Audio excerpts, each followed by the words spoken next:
You're listening to the We Are Libertarians Network. Learn more at wearelibertarians.com.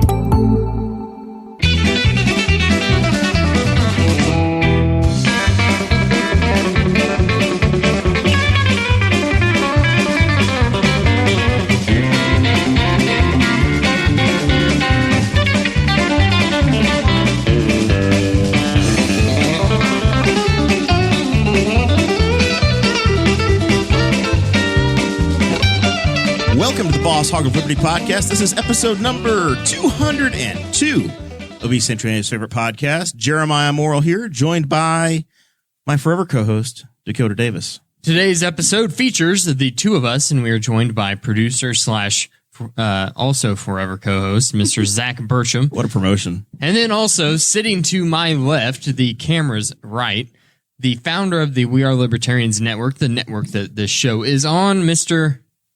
Christopher Spangle. Thank you. It's lovely being here. I see Danny's already in the comments. Yep. We're going to be talking to Chris today about our yearly review, how we've been doing on the show, what he thinks about this show, whether or not he'd think we'd make it to 4 years long. We're also going to talk about some police and some violent interactions that have been happening with the police and kind of the media's reaction to that as well. And then also a local topic that we've been covering, statewide issue, though, is House Bill number 1381, dealing with renewable energy sources in the state of Indiana. We'll be giving you an update on that, so make sure you stick around until the end of the show. The show is about our lives in rural Indiana. We're here to push your boundaries and make you think as individuals. Sometimes we'll provoke you. Other times we'll make you laugh, but hopefully you'll always learn something new. And if you join the Patreon, oh my God, will you learn something about all of us. Mm-hmm. That's right. Patreon.com/BossHog of Liberty. That is where you can go to support the show on a monthly level. The tiers start at $5 a month and they go all the way up to $80 a month. We give you all kinds of extra content if you sign up at patreon.com/BossHog of Liberty. There are different tiers. You get different rewards for each of the tiers. You get access at any tier to our secret Facebook group, which is only for Patreon members. You also get access to a special bonus episode at the start of each and every episode that we do. And you get access to the show notes before the show starts so you can follow along in real time and see what we are reading off of. And sometimes there's some links in there. Like today we have a link to an IndyStar article about House Bill 1381. It's really the only link that we needed for this conversation. When you invite Dear Leader in, you know you can have something planned, but it's not going to work out that way. No. What the hell is the point? Why bother? We're going to have a fun conversation. The reason we bother is because we promise it to the people on Patreon.com. That is true. It is exclusive content that they get. They find out at the same time as producer Zach does. You can also go back in the secret feed and check out some of the old like Tinfoil Time episodes. That's right. You can. Back in the day. Those are still there. Yeah, I saw them. We never delete anything. No. We also live stream the video in the Facebook group, so it's just like this. You get basically, and this week we tried Vegemite. We talked about one of us loved it. Yeah, one of us has bad taste. We're not going to just a little bit on my lips. We're not going to say who it was that loved it. You'll have to join and find out. There were a lot of complaints about my toaster. Yeah, there were. And we also talked about hog testicles. So. A lot of testicle talk. Well, yeah, a lot of testicle talk. Little Danny talk. Oh my gosh. The drinking word for the night on Patreon was testicle. Yeah. You'd be unconscious right now. Yeah? If you sign up at patreon.com/BossHog of Liberty at more than $50 a month. Damn. Then you get a shout out at the front of each and every episode. Those folks are our favorite Liberty lover up in Fort Wayne, Indiana. That is Miss Christy Avery. Oh, she's the best. She's incredible. Then we have our favorite car dealer in all of Indiana. I'm just going to say all of Indiana, the whole state. In the nation. Yeah. Andy Moore, Buick GMC in Fishers, Mr. Jonathan Phillips. I got a real compliment on my GMC that I bought from Andy Moore today from Dear Leader. Oh, I love whatever. It's like it's a black Jeep with the black wheels. It's the GMC Terrain Black beautiful. Edition. Yeah. You haven't even seen the sunroof. That sunroof goes on for miles. I love it. I don't know where the sunroof goes. It just keeps, it's like damn near a convertible. My car has a sunroof, and it's not like the sunroof my parents had where it was like this much crack. It's like it's the whole top of the car. It goes on forever. Things are really getting better in this country. I'm telling you. And then the biggest fan that we have by monetary donation, Mr. Chris Lamb, huge fan of the show. We're a fan of his. Round of applause. Brought us our shot glasses, our IMS shot glasses and barware. And he's brought us last cigars. week. Every time he's been on the show, he's brought us cigars. Yes. Which I just Do you want to give a shout out to Hody Johns, who has apparently found his credit card number again, and he has rejoined the Patreon. He deleted us. The man that ruined Dave Smith's reputation. Yeah. That Hody Johns of Utah is back. And Mark Rutherford is, I think, 2 or 3 weeks in now. Nice. Back in the program. So we have some celebrity We also Patreon had members. We had, T-Chip. the We Are Libertarians Network, Evan McMahon, the state chair, Lucy Brenton, the vice chair, Mark Rutherford. They all joined the Indiana Libertarians. We're all getting along. It's great. Nice to see. Doing great. See how long that lasts. Well, I plan to fist fight Evan later this week, but Hopefully it's a fundraiser. yeah. We also have T-Chip stores. That's where you can go to get your Boss Hog of Liberty merchandise. tchip.com/BHOL1234 or BHOL mug. Producer Zach is putting the links to all of those in the chat on the live stream right now. So you can just go ahead and click on the link and it'll take it to whatever piece of apparel you desire. BHOL4 is the masks, but we're probably going to be deleting that next week because Indiana is a free state now, and we are. Yeah, but it's we're just not going to voluntarism. support it anymore. I didn't wear a mask into the Pizza King. Me either. I wore mine. I'm not fully vaccinated like you posers over there who say, "Oh, I got my card." I've got 3 weeks for I'm in the clear. And I care about the people around me, so I wear it. I literally, like in Indianapolis, you pretty much wear your mask everywhere. Like everybody still wants you to wear one. Yeah. But I walked up This is like tourism where you're like, I'm going to Florida. Screw those people. I'm not wearing my mask down here. It's the Wild West. I've been to Florida. You come to Henry County and like, unwashed masses. My car was like 14 steps away and I had forgotten my mask and I literally stopped and I went, this is Henry County. What do I need to wear? Like nobody, I walk in, there's 2 boomers sitting in the lobby, no mask on. I'm like, I feel at home. You should move here. I told you there's one house left that's reasonably priced now. This is the last one. When it's gone. Property values in Henry County are jumping to $70,000 a home. Here. Listen, It's my wild. taxes have gone up 83% since the Chad Malacote administration began. Well, Listen, this year there's a little box on my property taxes that says assessed personal property value. Right. Personal property value. I don't know what that means, but last year it was $500 and this year it's $6,300. What? Yeah. You're kidding. You got something on your property they're taxing you on. Did you move the doughboy on your property? I can neither confirm nor deny. You could only wish.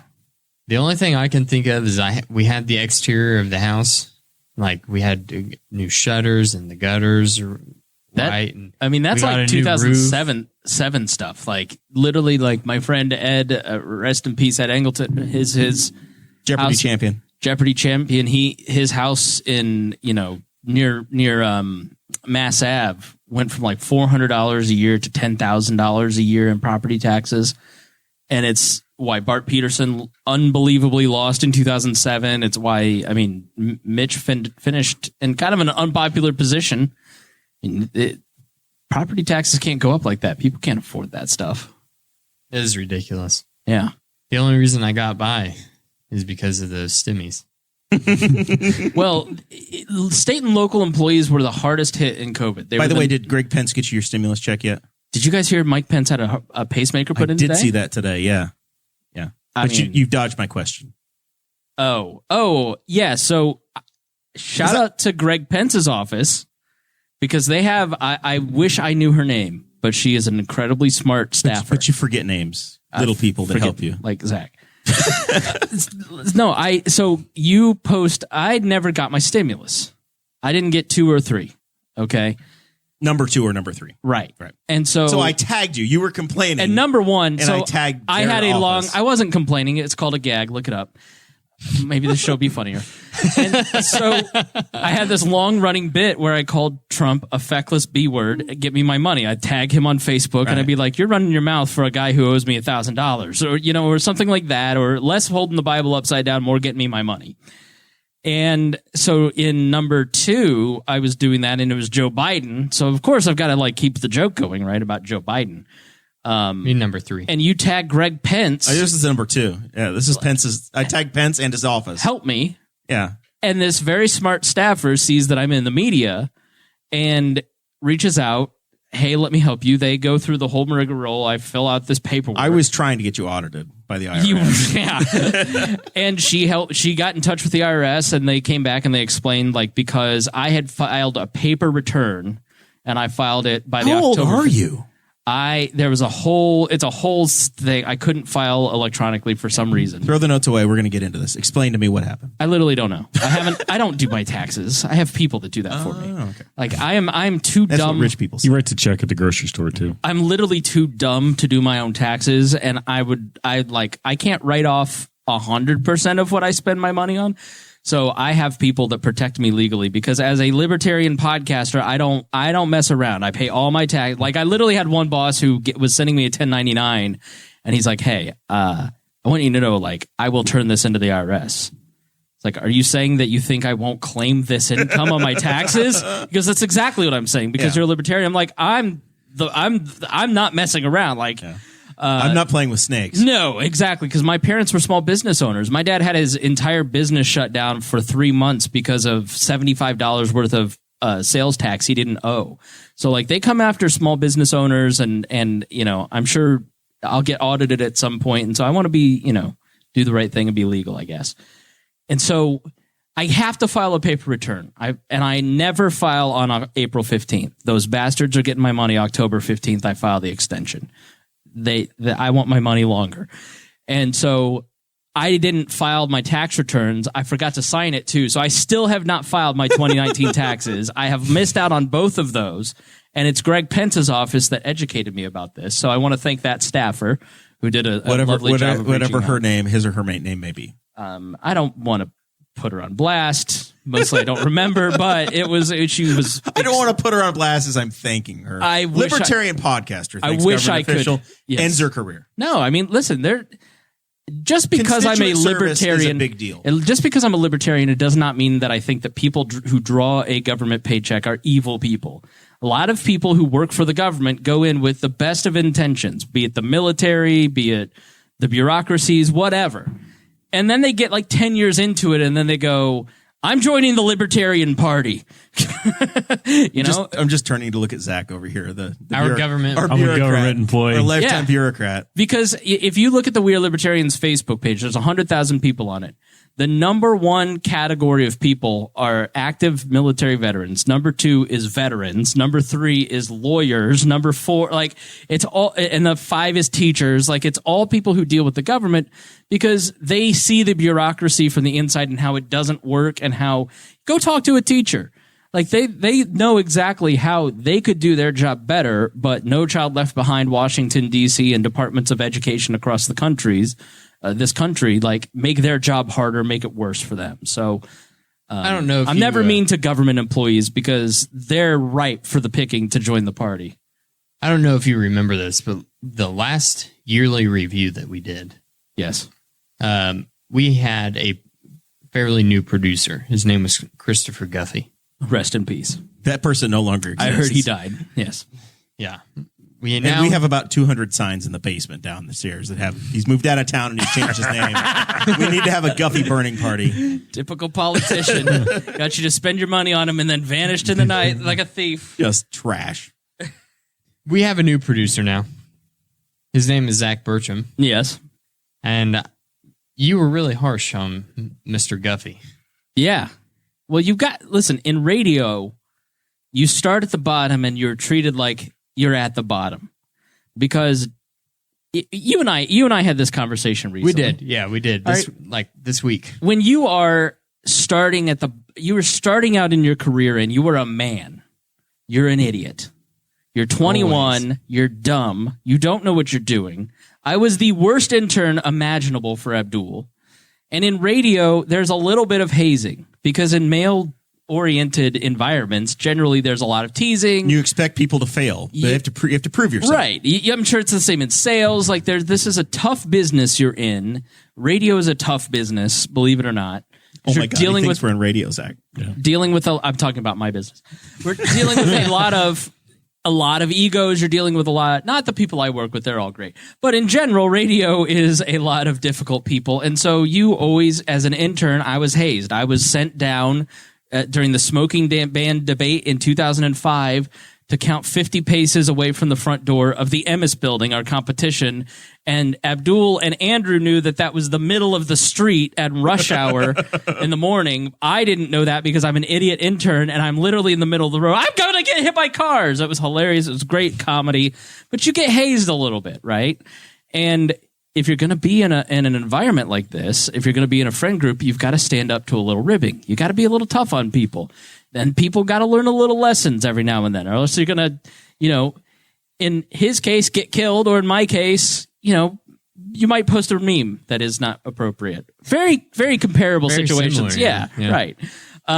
So I have grown to respect Chris Staten as a man, The little people. As Chris, what was his name again? as a former broadcaster. He's a family man now. I'm proud of the growth that he has made. He has a special needs dog. He's done very well for himself. It's Mason I have a problem with. Mason needs to grow up and get his stuff together. Well, nobody's even seen from Mason in years around here at this point. Mr. Mason was your little buddy. Like it was literally like he was your you bring him around. Yeah, vacation your with emotional him, support all of that producer. stuff. He was our intern. right. Chris is our producer and intern Mason. They'd go camping and Mason would sleep in the bed at the foot. He would pull my boat for me. It was great. I go somewhere, I pull the camper, he'd take the boat. No, Mason's a nice boy. I'm just teasing, and I don't think I've been mean to Zach. Not yet. Zach and I met. That's what the conversation was about. But Zach's a man. Zach's a man, and he and I have Time out. met. How old does Zach look to you? 39 and a half. 38. He's pretty close. Yeah, I thought you were going to get right on the head. I was over He was exaggerating. exactly 1 year off. I'm 38 now. I was going to say 37 as a real guess, but 39 and a half for comedy. Well, Guffey says I'm 45. yeah, he plays him. Now, the running joke on this show is that none of our audience knew how old Mark Brim was until it came out on the air, and everybody was floored. I got more emails about Mark Brim's acting. I was shocked. 50, I thought it was a joke in the moment. 57, right? Yeah, that's what everybody thinks. Mark Brim and I are the same age. and it's not even a look. I applaud him for being that jaded at that age. No, see, Mark is. Audrey once told me, she said, you're about 5 years away from becoming Mark Brim. I haven't had an in-person conversation with Mark in years. It was when I was executive director of the Libertarian Party. It's probably been like 2011, 2012. Yeah, it's been a long time. and he looked fairly young to me. So I haven't. He's not seen him aged lately. well, but it's great. That's sad to hear. Yeah. Well, meth is tough. We bring know? Mark in, we set him down, and he just complains, and it's the greatest radio we can ever imagine. My favorite. I'm thing kidding, that by the way. Mark is not on meth. He's a university One of my, employee. He's a Someone heard great that, guy. Someone heard that. They're like, "Oh my god!" Oh, that explains a lot. One of my favorite things that Mark Brim ever said on this show was we were talking about how he had lost a bunch of weight. Yeah. And I was like, what'd you do? Just start eating right or whatever? And he said, walks and cigarettes. That's like Chris Bowers. Did you ever hear of Chris Bowers, who used to own the Morty's Comedy Club? Chris has been a guest on the show. Great comedian. You know how he lost like 100 pounds?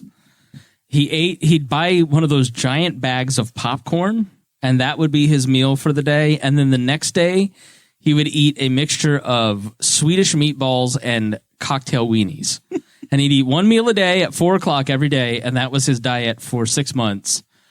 And I think he gained the weight back, but he looked great. Of course he did. He crash dieted. Right. That's how it works. Mark Brim posted a picture of himself when he was younger, his Kicks 96 April Fool's thing, and he looks just like a friend of mine who is the same age, and they don't look anything alike now. So at one point, these two looked the same as an adult, and now they're unreckoned. They don't look anything alike. It's the walks and cigarettes. Mark looks great. You're young. You're like mid-20s, right, Dakota? So like all your Facebook friends are young and hot still. But like, did you go to public school? Yes. I'm not even going to ask Mr. Homeschool over here. Like Dropped out after the 6th grade. At our age, like there are sometimes I'm scrolling through Facebook and I'm like, they look amazing. And then there are sometimes where I'm like, who's that old person? Oh my God, that's There like is my a locker change. mate. There is a change that's happening, and some people have been on a rocket ship, and Yeah. other people are like, God, you're doing fine. There's some people that like look into my brain look the same. They haven't really changed. Like any changes in their appearance since high school has been like subtle enough that I'm like, oh, they look the same as they looked in high school. My dad is like that to me. I look at my dad and he still looks like the exact same. Yeah, I got really bummed like 2 years ago at my brother's wedding, and I was sitting across from your wedding. I was sitting across from my parents. Shut up. And I was like, You'll get another crack at the apple, buddy. my parents are getting old, because in my brain they still look exactly like they did when they were 35, right? Yeah. And I'm totally with you, but it's harder when your parents are. Oh, we're into knee 60s. surgeries and all kinds of fun stuff now with my parents. Let's talk about the police. We're not done with our review. Is that all he wanted to say about us? let's just stick on fun stuff. Who wants? I mean, we can talk about that stuff, but Okay. Well, we'll skip part of it because I do want to just talk about fun stuff. This is I don't want to get too heavy. Did you think we were going to make it 4 years? Yeah.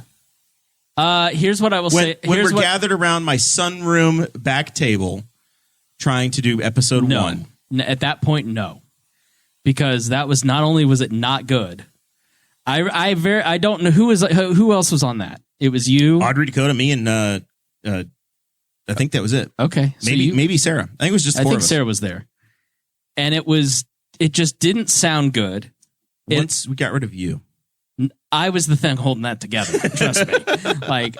Let's be honest. You've called some horse shows at that point, but I'd done some podcasting in my life, and I was like, all right. When somebody pitches me a show on the network, because we're the longest running libertarian podcast now that some people are in jail. And so John McAfee? no others. But there's a list. There's a whole list of former libertarian podcasters in jail. I don't know if we're the longest, but we're one of the when I started in 2012. Prove him wrong. Yeah, in 2012, it was literally I kept a list of the other 50, and there were 5 that were Tom Woods hadn't even started doing it yet. And so it's now blossomed to a point that I can't keep track of all the libertarian podcasts, let alone all the podcasts. There's 2 million podcasts now. Last year it was 1 million. I mean, it's exploding. It's 1.9 million as of March 1st. Yeah. Now there's 60% of those are not active. So back when you started doing it, people would come to me all the time and pitch a podcast because they wanted to be on a podcast network and they wanted to be, and I've generally turned people down because I give shows to my friends. I'm very nepotistic with this, right? I liked Brian Nichols. I thought he would be a really good host. He's turning his thing into a really strong brand.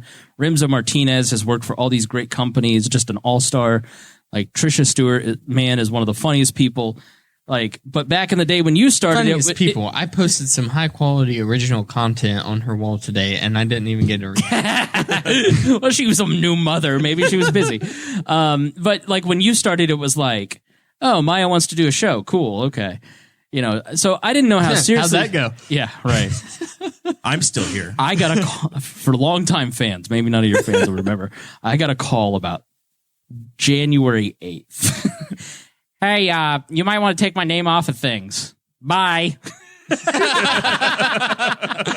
was like, okay. So I wasn't totally sure that you would make it because, if you put your mind to something, you're very organized and diligent about it. And I knew you would keep doing it. I didn't know Dakota would keep doing it because you and Dakota hadn't been friends for very long, and he seemed like a solid guy.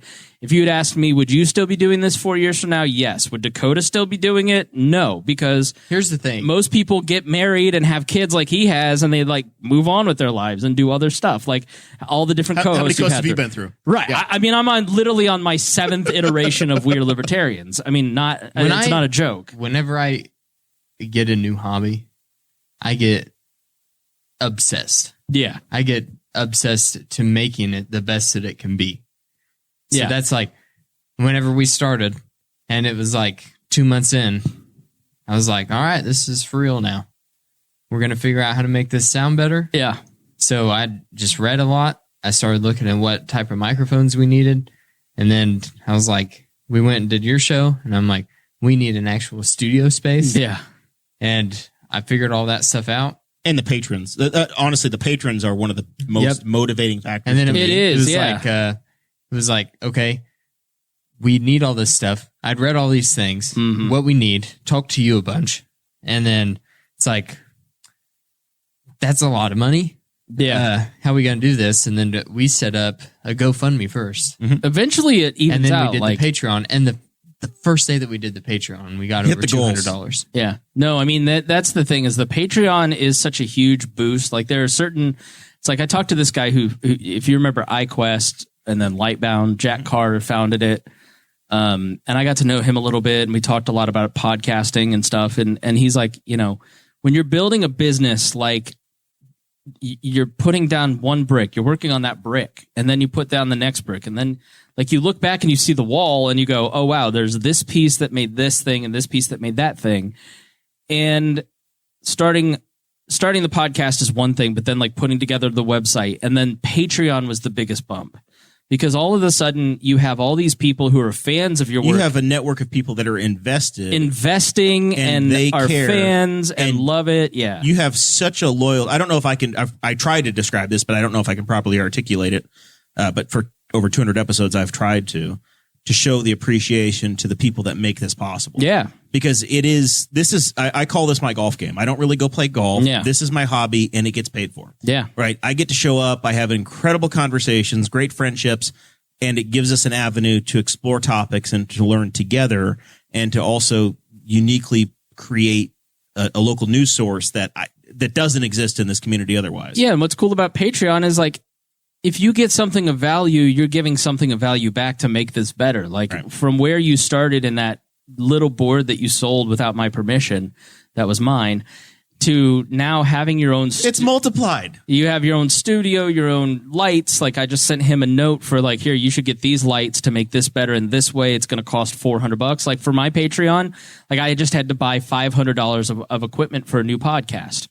And I didn't have to sweat that. Like 5 years ago, I would have had to go beg, you know, Jason Doolittle, Christy Avery, like, you know, and it just makes it so much better because now the quality of the next thing I'm going to do, which is called The History of Modern Politics. You can go to historyofmodernpolitics.com. Like right out of the gate, it's going to be high quality because I'm investing in that next thing. So, and it's great. The audience with the Wall Network and the BHOL show, the audience connected in a way that I don't know that we ever expected. Any of us did. Where it was, you know, it's this little niche thing, and it took off to the point where it does pay for itself, and yes, it takes effort. Yeah, but it's self-propelling. No, I mean, I don't know what you guys put into it, but I put 10 to 20 hours a week into my show, and I have from the beginning, and I don't make like I make a couple $200-$300 off of a month of profit. But like, I do it because I love it. I enjoy doing it. There are times that I have wanted to quit and just not do it. I mean, that's natural after 9 years of doing the same thing. And there's some times when you need to pivot, but the patrons make you want to keep doing it. The notes of, I love what you do, keep you going. If I quit doing this, I know people will be disappointed. And I know I would be disappointed because I'd lose that outlet. You might need a week off here and there, but you love the show, right? Yeah, it's exactly total dedication. Right. And what I love about Boss Hog is that you guys, as my show has evolved into something different and a little more eggheady and like a different type of show and away from like the glory years of 2015 to 2017 that were so glorious we had to put them behind a paywall for all of our collective futures. No freaking joke. Yeah, like I've wondered about that. Like sometimes they'll pop up in my Facebook memories. I'm like, no, all that stuff. Everything from 2018 is free, but everything from 2012 to 2018 is behind a paywall. And like, listen, those were fun times, and there was a ton of camaraderie. But there were just several different breakdowns between Vibert leaving and Greg leaving, and other people and their relationships breaking down. It was just like, I had to evolve it into something different.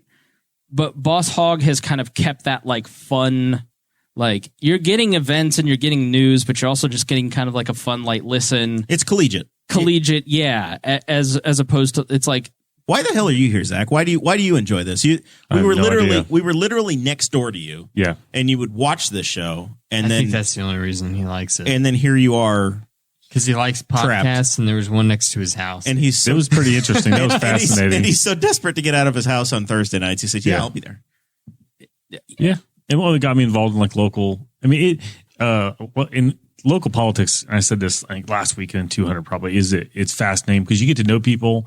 One thing that's unique to Newcastle, like some people like to knock Newcastle when we talked about small town life, is that like I go to city council meetings regularly. I know half the city council, as in I knew them as people with not them being on the city council. Like I graduated with the mayor's son. Like I can go through and tell you all those people. I see them around town. I saw Corey Murphy. Which one of the city councilors did the most drugs? Biggest knows slut. Any of them did. Aaron Dickin. Aaron Dickin. Dickin could take.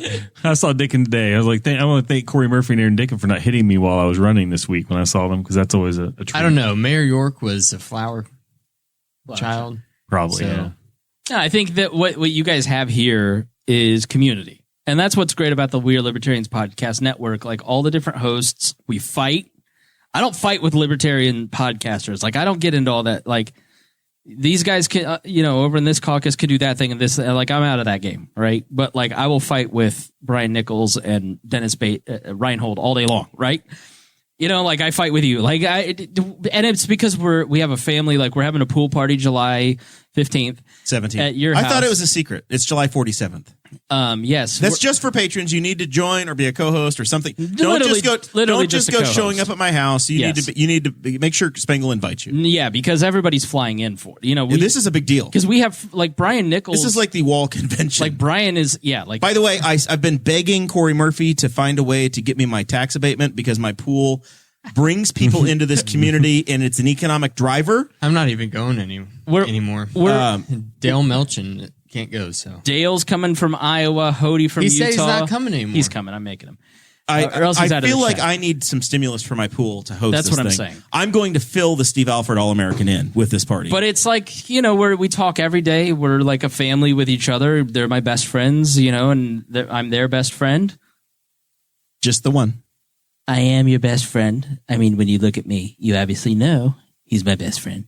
No, but it's such a fun group of people, and like your show more than any of the others, like kind of keeps that early days of WHOL where it was goofy and fun, but also informative alive. I think one of the keys that makes it goofy and fun is that we may be the only truly in-person show that's left.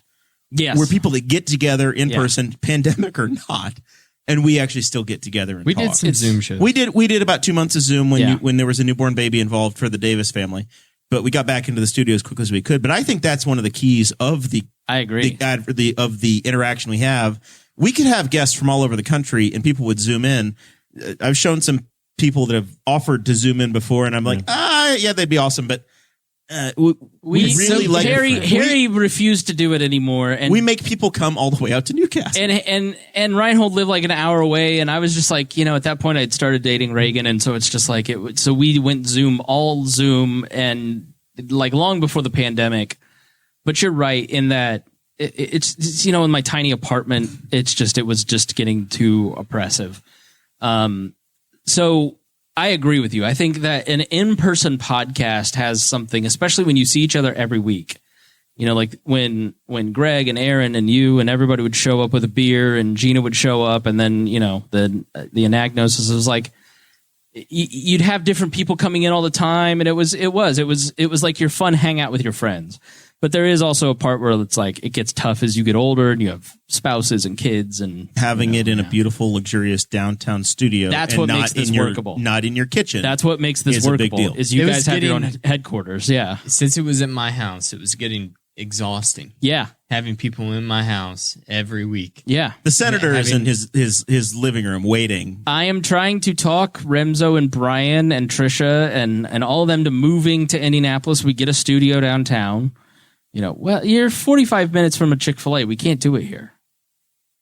We have Lee's, dude. When you get it, no. The Chick-fil-A Facebook page for Newcastle has already been created. All right. When you get one, I'll consider it, because I would love to move to a town where I can get 375,000 square feet for only $150,000 a year. That's not true anymore. House, yeah. Yeah, that was like 2019. It's gotten crazy. No, I mean, my mom just sold her house in an hour, 10 above list price. Yeah. I have another friend who they sold their house in 7 hours. Yeah, the age of the cheap Newcastle real estate is in the rearview mirror. I want to talk about Pat Robertson really quick. Yeah. This just needs to we need to talk about it. I'm We're sorry. not going to talk Time about out. What was the name? Pat Robertson. Okay, What did I say? Robinson. Oh, Where have you gone, Mrs. My bad. Robinson? I was just Joe DiMaggio and whatever. Anyway, oh, can you please, Mrs. Robinson? Jesus loves you more than you will know. we're gonna get demonetized. Oh, that happened to us one time on YouTube. We got a strike against our channel because I sang a song. Dude, that's the hardest part is it's like nearly impossible to do this stuff because they're just so crazy. What Secret what time. song was that? We are on YouTube. It automatically goes out there. There's no video. It's just the audio. Chris And Spangle there- takes care of that for And us. there's about it happens automatically. No, Chris. I'm sure Chris is up in his underwear on a Friday morning at 3:00, manually copying audio. No, that files over. is all. It's all automated. Automated thanks to our patrons. It's magical. It's magical and it happens and it works great. Yes. So if you need to listen on YouTube, you can. But you can do it. Yes. And if you're YouTube Premium, you can mute it. We get like 5 views on those. Really? Yeah. There's like 5 people. And then we'll That get only some watch on spam YouTube. comment that's just some nasty, horrible thing, and I'll have to log in and delete some comment out. You can automatically port with that tool your Facebook videos to YouTube. That's very complicated. Someday we'll You talk get about way it. more viewers on YouTube. We would because need to it's talk about that. put on yeah. your Roku. We used to. I used to actually do that. I used to download all the videos from This Facebook is definitely a conversation that should be in the main and show. then upload them. So Pat to YouTube. Robertson. It was awful. He flashed weaponry on the 700 Club today, Spangle. If you haven't seen the photo, It is a great photo. I'm on Twitter and I'm like, why is Pat Robertson trending? He must have died. And then I wish we could show you, but the video is just hilarious of like him waving around weapons. He's got a and taser and he's got a gun. right. And Pat Robertson is so old. It's like a Beretta that he's waving around. The police haven't used that since the Cold War. Yeah, you got to go look at that. He's just like, he's 97 at least, not a day over 95. With like a horrible pancake makeup with his old fingers. Just his taking- old man hooks. He's taken the cigarette. He looks like he's robbing. He's in like it looks like he's in like a Mr. Rogers cardigan, and it's just like It looks like he's trying to You don't have the. I am pro-police, folks. I think we need the police. We need That's Ron Paul. their service, and they do a good job. But Are they in the same if person? they don't stop this onslaught, they cannot do this. You know, the police in Virginia picked up a lieutenant in the Army and began to give him trouble. And our state police are highly trained. At Yes. what point in life do you think you get that voice? 97. What I mean, are you when you've you lost start making that? when you've lost Pat Robertson, things are going badly. things are going badly Yeah. for you. I mean, we're getting to a watershed moment where, police have a tough job. They have a damn They near have a very impossible job. difficult job. And you can't. They're making judgment calls constantly, and it's a 99.99% do everything great, and then something doesn't go well. I think here's the thing. It's like I said earlier about government officials. When you have lawmakers and really a society that pushes those lawmakers to pass a law that criminalizes everything and regulates everything. Look at this table. Is there anything on this table that the government's regulations do not touch? And I'm not sure they entirely understand Vegemite. Yes. Well, that should be regulated. I mean, listen, I'm not a free market guy, but get this shit out of here. Excuse me. So It's after 8:00. You can say it. Now. okay, Yeah. good. We're safe harbor hours. Police are the ones who enforce those regulations. Police are the ones who enforce those laws. The federal, the state. Eventually, any idea that politicians put in place ends Right. with a guy with a gun. Exactly. Rubber meets the road. They have to deal with it. If there are not police officers, a politician is a person with a bad idea, a bad opinion, right? They have everything is about the ability to force others to obey a law. And so when you have police officers that have the ability to pull someone over on a traffic stop because of an air freshener, you have now created an escalation. All right. So you've now put the citizen and the police officers in a position where they're in a life or death struggle over an air freshener and a warrant. This guy had a warrant 2 misdemeanors that were equally as obnoxious. We have completely over-criminalized everything in society. I forget exactly what they were, but they were like traffic related, I believe. Oh. They were not violent acts by any stretch of the imagination. One of my favorite quotes from Rex Bell is, "We need to learn the difference between crime, a bad habit, and a nuisance." Yes. Yeah. I mean, and a crime is when you violate someone else's rights. Like if I am sitting here berating Dakota, that is a nuisance. That is morally wrong. But once I put my hands on him and I breach that moment of contact, then I have committed a crime against him. And even then, I think that I think Portland, Oregon is one of I think Oregon in general is one of the last remaining states that still has mutual combat laws. That should straight up be legal. Yeah. If I see you outside of a bar and I'm like, "You want to fight?" And you're like, "Yeah, I want to fight." Yeah. We should be able to fight. You do you. Listen, if Antifa and the Proud Boys want to go at each other, put them in a field and let's take care of this naturally. Let's put it on pay-per-view. Right. Yeah. Content. Yeah. Immediately, Spangle. The mind always goes to content. I've been reading a lot about How can we monetize it? I've been reading a lot about ancient and medieval history, and let me just say, when Rome had a problem with their politicians, they ended up exiled or somewhere else, and I don't mean alive. One of the things that I wanted to talk about is that every time that there's a situation with the police in this country, we get a lot of hashtag defund the police.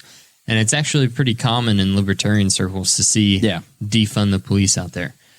I'm curious as to what this group thinks, because I know that all three of us were as active in the Libertarian Party. All of us were pragmatic. Yeah.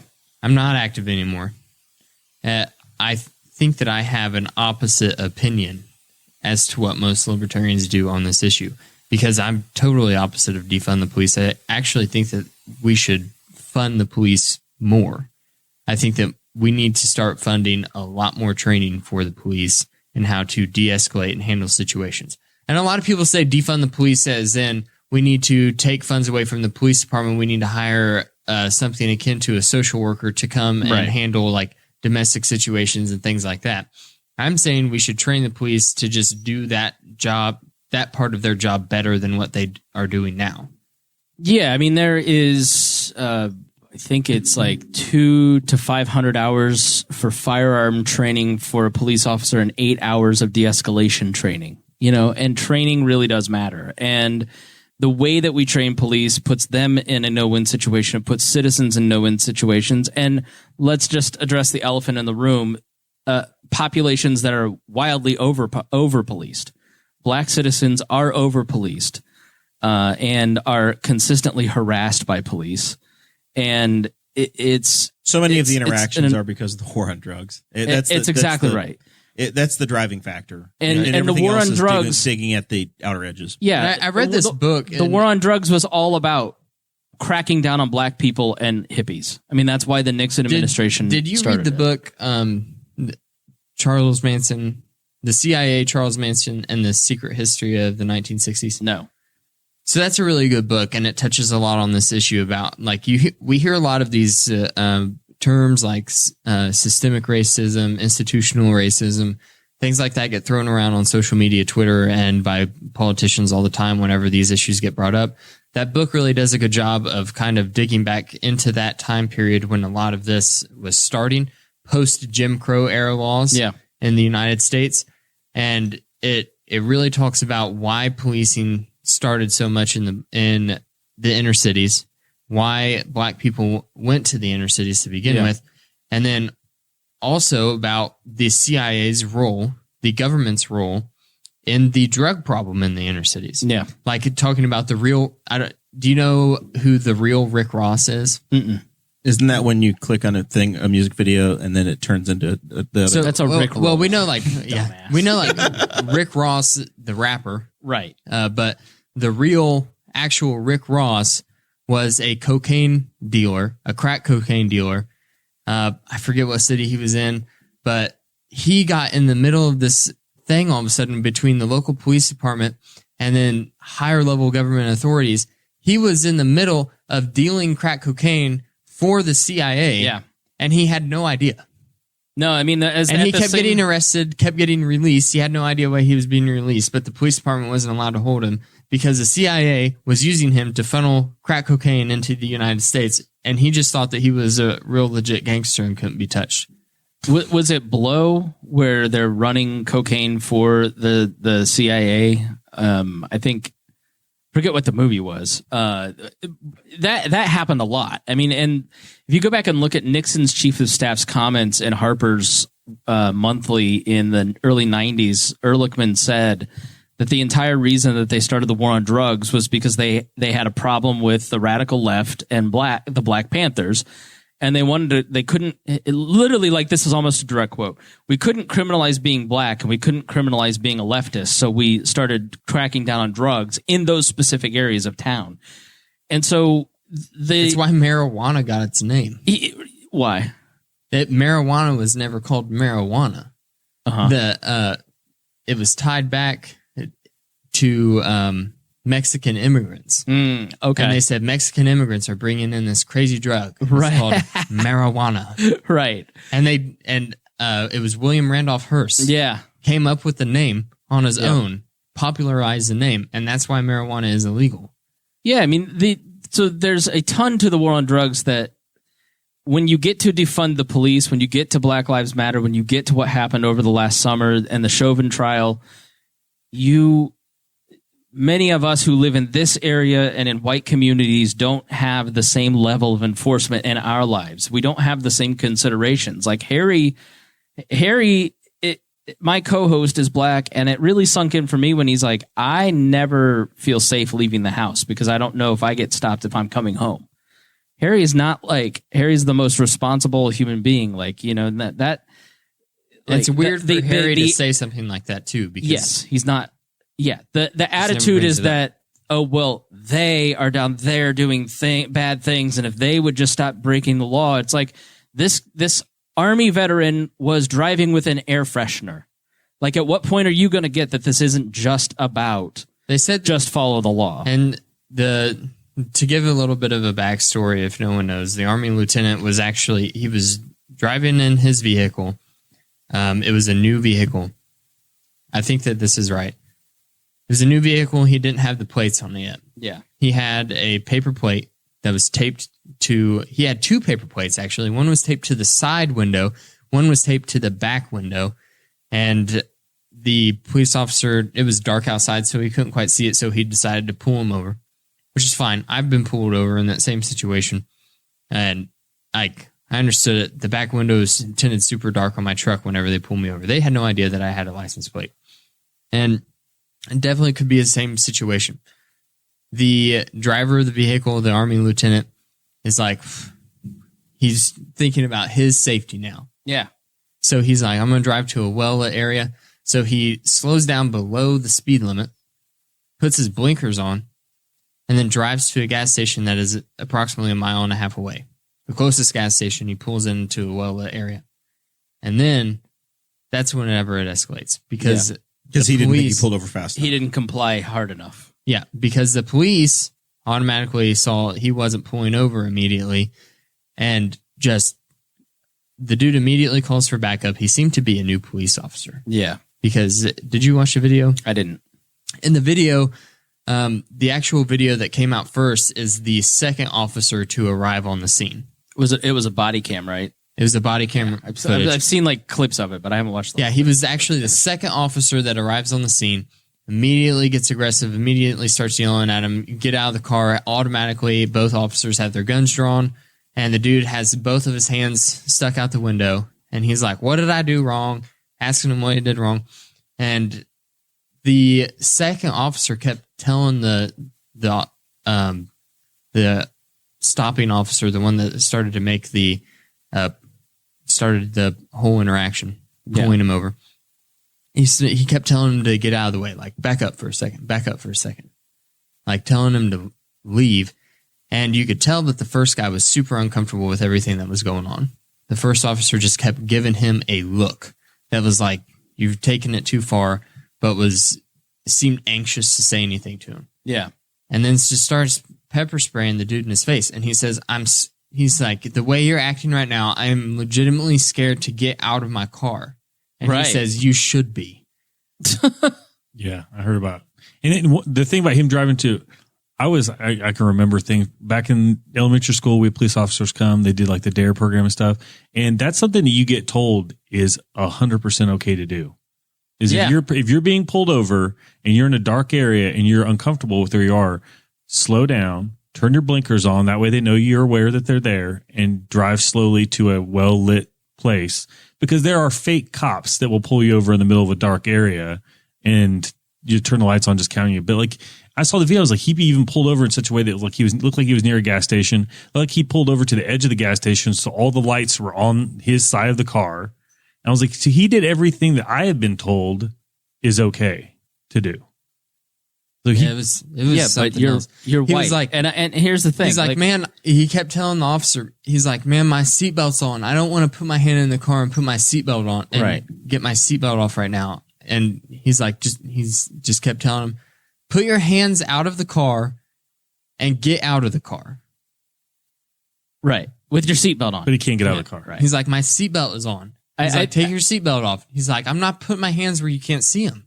I think a lot of people who read a lot about critical race theory ought to just talk to one of their black friends about how they feel in those situations and try to understand that perspective, because I think that video is very indicative of not only like the thought that goes into getting pulled over, the care with which the person acts when they're pulled over, and then the way they're still treated by the police officer. And this officer did get fired. Yeah, and then you Thank have the God. case where the police officer somehow, which is what Robertson was talking about, mistook her gun for a taser, which is almost impossible. But you know, And I mean, it is different. Was it yellow?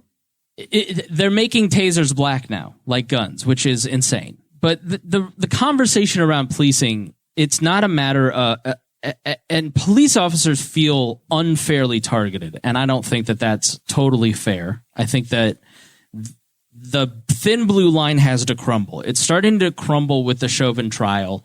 You're seeing the police come up and just sandbag and bury this guy for improper procedure for murder. And that never would have happened in some of these other cases, like the woman in Texas who mistakenly said, "Oh, I went to the wrong apartment." The wrong floor apartment. Right. Like that's that stuff, that the rallying around the bad apple, of which Chauvin, from his background, seemed to be. You just there isn't. You get this in all of the public sector employment, like in teachers. When you talk about teachers unions, don't hear, I don't like the way as a citizen and taxpayer my arrangement is set up with the teachers union. Teachers hear, you hate teachers. And that's largely because of propaganda from the teachers unions. It's the same with police. And so instead of having like a conversation about how the police are interacting at a large scale with the citizens, they're closing ranks, they're closing circles. That's the wrong reaction, you know. And the root of the cause is all those laws that get passed. But there has to be a change in policing. Is it defund the police? Listen, in a completely anarchist society, there's still going to be police. If you have no government in a completely libertarian society, it doesn't mean that there are no laws. It doesn't mean that there are no police. You will still have laws. You will still have police and law enforcement of different types. You will just be able to voluntarily contract with those people and consent to the laws by which you're governed. It's not anarchy, right? And when you try to say to police, you're governing us in an incorrect way, the answer from grandstanding politicians and from police is it's immature. It's a middle finger to your face, and it's like people are just not going to stand for it anymore. Like Sometimes you got the to system- change. Sometimes the system does work correctly, though. I'm a little hazy on the details, Yeah, but I know we had an issue in Henry County last summer. Yeah, there was an arrest last summer with a local officer, and he had the guy cuffed. He had the guy sitting on the curb. And then my understanding is, and it's rough, so I wasn't there. I remember hearing about this. He just started hitting the guy for like no reason. And he was cooperating. The guy was sitting on the curb, and the other officer stopped him, reported it, and he was fired. Yeah. He's gone. And he was not an officer that was like, that was his track in life. Like I knew him younger, and that was he was like in kind of like the scouts of police when he was younger and had been received awards and was getting extra training and stuff. But it was like done. He was just out. And I don't know who the officers were that like were there and said something, but I was like, they need to be applauded because the issue, like you're mentioning that the second officer comes in, just takes over. The one just watching them and is kind of, that's who needs to stand up and say stuff because that's the biggest issue. And I get upset when I see some people, and I saw the meme that was shared around by somebody that said like, what happens when all the good officers leave? They should be mad at the public. They should be mad at the officers that are doing the job poorly. The first officer kept just trying to butt in and go in like, hey man, let's have a conversation and I'll tell you why I pulled you over. You should and then keep the other trying. dude just kept going, get out of the way. Like just pushing him out. It goes back to what we were talking about earlier with the hazing, right? Yep. So you don't tease and haze, not like violently, like just jokingly haze new people for no reason. You do it to enforce the workplace norms because you have no real power over those people. And it's basic group dynamics. And so if you don't have citizens from the outside of the profession going, you aren't a regular citizen as a police officer. You are the vanguard of the state. You are the person that is enforcing the state's interaction with its citizenry.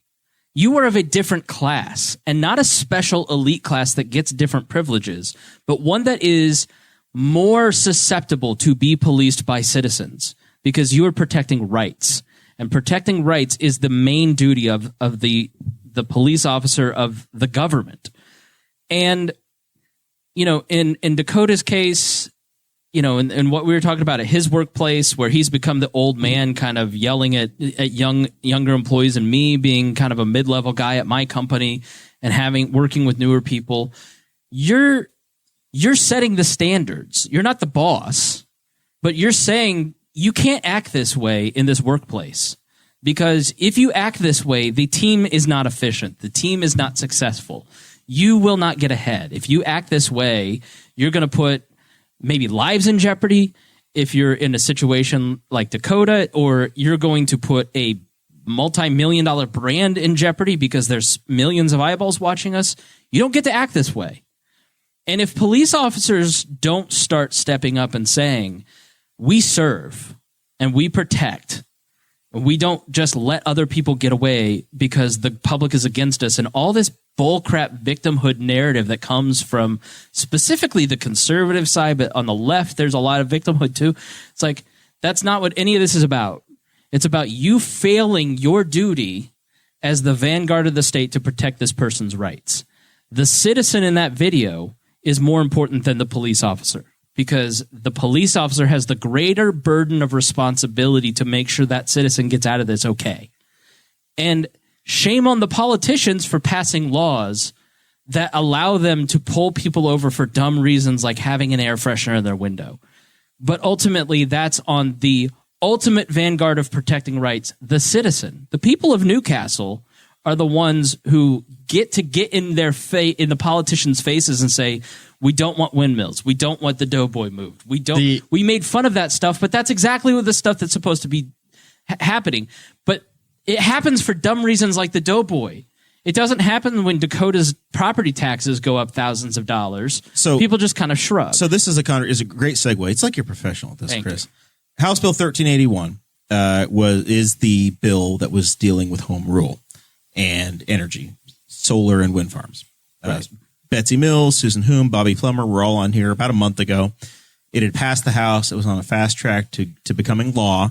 Got into the Senate, got modified, and then very interesting comments from Senator Mark Messer about the bill as it got modified, and then eventually it's died and it's dead, and it's not going to be coming through in its current form. Yep.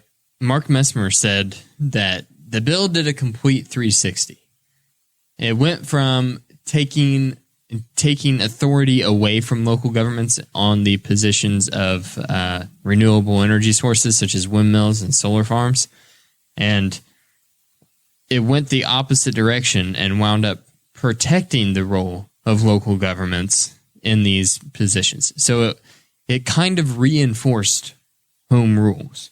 So the conversation that the three elected officials that were on this show a month ago brought forward was they told us, the state told us, we have to defeat this at our local level. We have the authority at the local level. The state can't do anything about it. You have to do it locally. The House General Assembly, the Republican-led General Assembly, said there's investment that's not coming to these communities. We have a patchwork of laws and rules. We're going to take control at the state level, and we're going to tell you how to do it. And that's when they raised their hand and said, no, local control means local control. Yeah, remember what you told rules. us? Yeah. So that's the fight that's been happening. And it's comical to me to see I've tried to explain to people outside of the listening range of this audience the absolute deep fervor of the anti-wind. It's truly odd. It has ended the political careers of every elected official. Every county commissioner has been completely removed. Almost the entire county council, one cycle, it was entirely remade. You saw Trump start to get into that towards the end of his presidency and really milk that before the election. And it's a thing. there is the state just barely started to nibble at it and got it was like reaching your hand into a tank full of piranhas, and they just start chunking at you. That they got a taste of it. It is a what is the phenomenal political power? Like what? It's the third rail of rural politics. You're going to ask why? You're going to ask why. The best argument that I've ever heard against, because there are all these arguments about like, they say there's health issues related to it. It kills the birds. Right. That's all by every major actual peer-reviewed science is a load. Right. But the actual best argument I've ever heard came from Betsy Mills. And she said, we don't want them here because they're going to put them in places It's opportunity cost. Where potential development could happen. An expansion in the county. And because of setbacks, you couldn't develop that land. Right. So you have all this lucrative farmland off of 3 here in Indiana that you put up a bunch of windmills and then all of a sudden you can't put can't warehouses by 70, by 69. Right. Yeah. Retail, housing. You're eliminating as Indianapolis is continuing to grow north and east. We have I-69 and I-70 right here. I-69 misses Henry County by about 5 inches. Right. It comes right to here. We have 3 interstate interchanges now. Potentially one more on 70 is on the master plan, and we're very close to having one up at I-69 in the Middletown area, which is known for their lamb fries, by the way, if you listen to Patreon. Yeah, but that is not why Bertha or Betsy in the middle of the country, So a lot of the folks have a not in my backyard attitude. Right. They don't want to look at it. There's some jealousy between landowners that are going to make some money and others. Gotcha. There you go. There is a balance. Now we're cooking with gas. There is a balance between my property and what I can decide versus the conversation of, well, only 10% of the people are going to benefit, so I'm not getting mine. You're right. So it's always economic jealousy. But I still have to stare at them. Partially, like when my grandmother in Plainfield, Indiana, Cracker Barrel moved in I-70, put up a giant Cracker Barrel sign. She could see it from her yard and was outraged by it. So now, neighboring counties have real quick. There are some legitimate issues with like shadow flicker. Right. Like that's a real problem. If you've ever driven by, like Shenandoah High School has a windmill right now, and the houses it's like a 2/3 scale one that is one single one for the school. They have to have whenever the sun is rising in the east, and the shadow is hitting the houses from the windmill. Those people cannot have their windows open because it's just you get a pulsating shadow flicker. Yeah, but you nailed it. It's one group of people doesn't want their neighbor to get richer than them. So they don't want to create a town of have and have-nots, and they're the have-nots. They don't want that. But you have politicians that are saying that we're dying as a community and we have to attract investment. And here's somebody that's going to make a payment or say, hey, here's a $50 million taxable investment in your community. Do you want it? Right. It's an incredibly complicated onion. There's also subsidies at every level. The state says you have to have a certain amount of it. The utility providers are desperate to get it. you're potentially going to be giving tax breaks to the people that are going to invest in the community. Okay, so the state basically said, we don't care what the locals want. We want you to put these in, and the locals bit their hand off. Yes. Gotcha. Yes. Okay. Yeah, and Mark Messmer actually said... What happens, same thing as always happens. It flew through the House before people realized what happened. It switches sides, and the senators' phones blew up. Mark Messmer said, we gave these people everything they wanted, and they still hated it. Yeah. And then he said... It was like a hostage situation with a schizophrenic hostage taker, and then they still killed them. We met all their demands, but they still killed the hostage. That's what he said. It's politics is a thankless job. This is why you're better off not trying to plan things central planning, because you can't predict accurately what that population wants or doesn't. The best way to predict it is through the price system. What are people willing to pay for something or not pay for it? That's Dan Crenshaw had a really good point last week, and he said everyone gets upset whenever Washington is gridlocked, but he said the decisions that we make in Washington, D.C. affect the entire 330 million people that live in this nation. So it's not a bad thing if we can't get things ironed out perfectly. Yeah. And that's just kind of how this worked. I'm not upset that this bill is dead, because it just would add more confusing language onto the books that the planning commissions would have to figure out. Yeah. It's I would here's the dirty secret. Decisions being made at the local level. They are actively building them. If you take State Road 36 east across the northern part of the county, in the just over the border in Randolph County, they're not in Henry County, but you can see them from Henry County. We were on Summit Lake, and from Summit Lake there are now 10 windmills that you can clearly see from the lake in Henry County. They're on the doorstep. But who cares? Yeah, I don't. They're in the view, man. That's the strangest thing is, like, visually, I don't care. I'll point out, you can go driving back in some county roads, and you'll find some uglier old barns or just old farm equipment that's been left out. And then now people are kind of digging in on solar. And the one thing I keep getting mad about, they're like, well, they're getting rid of prime farmland. I'm like, well, that's a farmer's decision. What's prime farmland? All of this. Yeah. Go ahead. Sorry. So it's exactly right, Chris. People think they get to decide what somebody else does on their property. Yeah. And that's a very real issue for liberty. And they don't want and property demands that you don't get to decide what somebody else does on their property. The other part of this, it comes down to climate change. Baby boomers specifically have grown up on this idea that climate change is completely fake.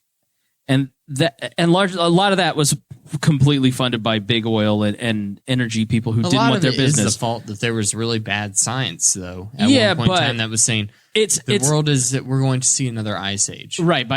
And if you study history, the history of Britain is just full of fluctuations.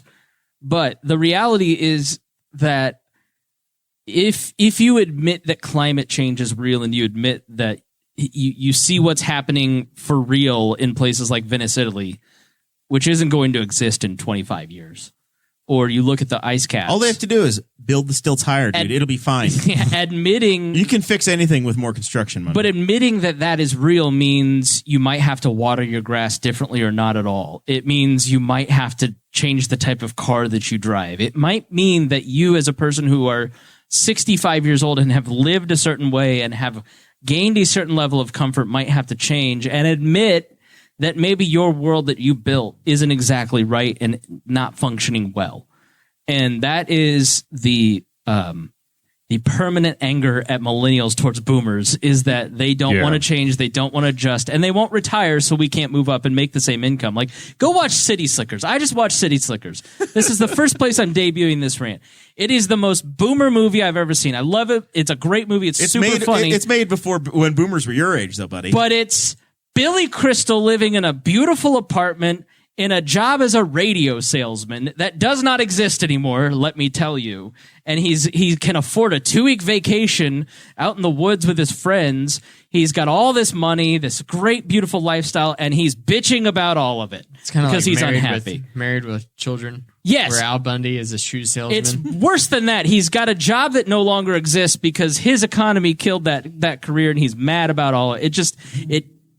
ticked me off because you're bitching about a life that millennials can never achieve because of your generation. We are the same age. Don't you point at me when you have this rant. Yeah, but please, you're the most boomer I know. You had a Columbia vest on at dinner. You really did. Yeah. That's Bass. Well, it's like the Bass program. It's like the people that are trying to. I'm always like, what's Kevin McAllister's dad doing Home Alone that he can just afford to like? Right. His family just flies off to vacation every Christmas In France. Takes all of them. Yeah, it takes them all to France. I don't know why all these kids are doing pyramid schemes. Oh, I don't know, because two incomes aren't doing it for everybody anymore because you inflated the currency. Not for nothing, but he's like on his 8th camper. So don't tell me you're not a boomer when you're on like your 8th camper over here. How many garages do you have full of boats? I have one garage for my Navy. It has two boats with outboard Navy. motors and two kayaks. Us That millennials. is And some inflatables. That is not the Navy. It's the Big Blue River Coast Guard. Better than your Beezer Creek Coast Guard, I'll tell you that. I can, within 14 steps from my house, I can get into Elliott Run and go all the way to the Ohio River if I just keep paddling south. Just ride the ties from Just the keep White on State going. sewers. Just keep, don't Yeah. pick anything up that's floating, but you can get all the way to the Ohio River right from Elliott Run. Fascinating. All right. You know who would tell you that you can get to the Ohio River from Elliott Run? A boomer. Yeah. Because That's nobody true. else would care. The rest of us are working, trying to survive. Are you through? I feel better now. Hey, Zach, Yeah, you ready for final thoughts? man. I don't know. I'm trying to just process all of that. Are you still starstruck by Spangle sitting over there? No, I'm not. I'm not starstruck. I He's could not ask him a million questions though, because I'm a huge like Bob and Tom fan. Well, let's ask away. These are your final thoughts. He's This not- is your time. He's not starstruck. He came up and introduced himself to I did me introduce once you. at a Bob and Tom event, and he goes, "Hi, I'm Dakota's neighbor." Yeah, because that's who I was at the time. And then like that's not even the most awkward relationship I have with anybody. Grace was handing out water at the Mini a couple years ago, and I said, "Hey, Grace," but because I was running, it sounded like the principal from Ferris Bueller's Day Bueller. Off when the Grace! yeah, it was like Grace, and I was like, "Oh, I'm never." That's a horrific moment in my life that I'll never forget. But you got But but you met her later. I met her later and said, "Oh yeah," and I think I was chatting on when she was on the show, and I was like, "Oh yeah, that's me." And she acted like she remembered me. I don't know if she did or not. I doubt many people shouted her name that were running by that day. I can answer the questions because I already know what you're going to ask. But yes, Tom is that weird off air. Yes, Chick really does flash her park. Yes, Christy Lee is the nicest person. And B, Josh Arnold does not eat as much as you think. I know a bunch of that because I listen to enough of this stuff. Well, you know, I What like. happened to Bob? Shut up. Okay, you know what? The poor Spangle has to help run a group on Facebook, and there are a lot of boomers in it because that was the fan base at one point. And there are still people, at least once or twice a year, somebody comes in that group and says, "What happened to Bob?" And you're like, "You're not a fan." So Like, how here's much- why it bothers me is that there were people who did it after he left to be a jerk Yeah. to the 1,000th Which is degree. incredibly Yeah. disrespectful to everybody that's there that's making I a mean, fantastic program. poor Vibbert and I have PTSD from those years, like running the social media, because people say to avatars in entertainment things that they would never say to a person if they're sitting across from them. And usually the person reading that is not the person that, like, I don't know. I'm not going to complain about my job because I'm not in any danger, right? Like I don't have a hard job. I have a great career. But I just say this, like, people who are in the public eye do not need your bad day taken out on them. And I'm not just talking about me, but like, I just see the way that like people talk to some others and it's just like, what? But yeah, that's my rant. Like, that's my final thought is what be role- nice to famous people. What role are you going to have on the Ms. Pat show? Are you on BET? Are you going to be like the white kid neighbor? No, Have they I worked am. this in? You're not in? No, I'm not. Deanna and I are not in the Miss Pat show. We're hoping for a cameo in episode or in season 2. I'm sure there will be a season 2 because from what I've seen, the show is going to be amazing. If you don't know, I'm a co-host on the Pat Down with Miss Pat. It's the funniest podcast on the planet, like way funnier than this. So go check that out. It just hurts. Yeah. It just hurts deep down. All right. If people want to follow more of the Weird Libertarians, of course, you guys know this voice because if you're listening to the podcast, Chris is literally the first thing you hear when you push play. Oh, yeah. Yeah, Nice. it's the very first thing that people hear. And you press that 15 seconds button. Yeah. Then you just skip forward. Go to chris-spangle.com. You can find all my different projects from the Pat Down, my work, and the Chris Spangle Show. And make sure you go to historyofmodernpolitics.com and sign up for the email. That's the new one. That's the new one. That is for the wall patrons. 6 to 9 months in advance, you're going to get a twice a month history show. Where basically what Matt Whitliff and I have been talking about for 6 years, is you can't truly understand modern politics if you don't understand history. And we initially wanted to define libertarianism, conservatism, and progressivism. And the more we kept like working backwards, like, all right, 1994 isn't far enough. So like we're starting at 8094 and like working our way forward and eventually ending with like, okay, so where did gun rights and all those arguments start? But we're starting basically with like development you of don't want to constitutional. zoom through it too fast. You're going to be like, oh shit, we're at current day. And there was all this. It's like the show's over. We literally have our outline is 53 pages already. We've been working on this for a year. It's going to start next month. This is how you chose to spend your pandemic. No, literally. I mean, yeah. I mean, my goal this year is to read 2 books a month. I think I probably listen to 30 minutes of podcasts a week because I'm reading so much right now, and it's been that way for a year. I mean, I'm reading 4 books on antiquity right now. I just finished 3 books on medieval history. I've read Bede from 700 AD. Like we've put a ton of work into this. Are you still holding paper books? Or are you Kindle reading now? No, I do both. Library, or you're buying, or have you all of it, baby? Reacquired a book collection again? Oh yeah, because you had it pared down to nothing. I had it pared down to nothing and I regret that. I now have 1, 2, 3, 4, 5, 6, 7, 8 bookshelves, 6 feet tall, and they're double stacked. So I probably have 4,000 books in my apartment. One past episode of your show it was an oddball episode. It was a different one. Was when you interviewed the guy in Dallas. Oh yeah, that is. People should listen to that because one, it's fascinating because the JFK assassination is a fascinating thing to go into. Yeah, that was. But then, when you pay attention to where he's talking about the people. And that guy's memory was like Donald Davidson-esque if you're a 500 fan. And then you're like, you get done with it and you're like, well, that was really interesting. I learned a whole bunch of stuff. And your view of the government as you know it changes because you realize it's like the same 12 people. Yeah. He's talking about the same people then that are involved now. And it's because it's kind of weaved in and you're like, no, they're not. What? But that was a great listen, and the JFK is an interesting thing. But yeah, that's an interesting listen just to listen to all of his theories and what he knew about it, and then how he can weave all the people into the story as well. I could have talked to Robin for 4 more hours as a 3 hour. There was some relation with that guy to the CIA. Whenever Lee Harvey, we should not get into this. No. Hey, yeah, Chris, so go. It's 2 years. 2 years ago. It was back. like October, November. It was when I interviewed him about the Kennedy assassination. He tried to stop you. He's like, "Am I talking too much?" You're like, "No, just keep going." No, man. He was this Texas Southern. Like he could tell a story. Like we literally booked a 30-minute tour and spent 8 hours with the guy because he was so fascinating. You ruined the rest of his day. No, he does this all the time. You could tell he was having the best time just telling the story. Just figuring out how in depth he could go. I had to get to the airport. I was almost late, and I had to pee that entire interview. And I just had to pee. That's all I could think about. It is.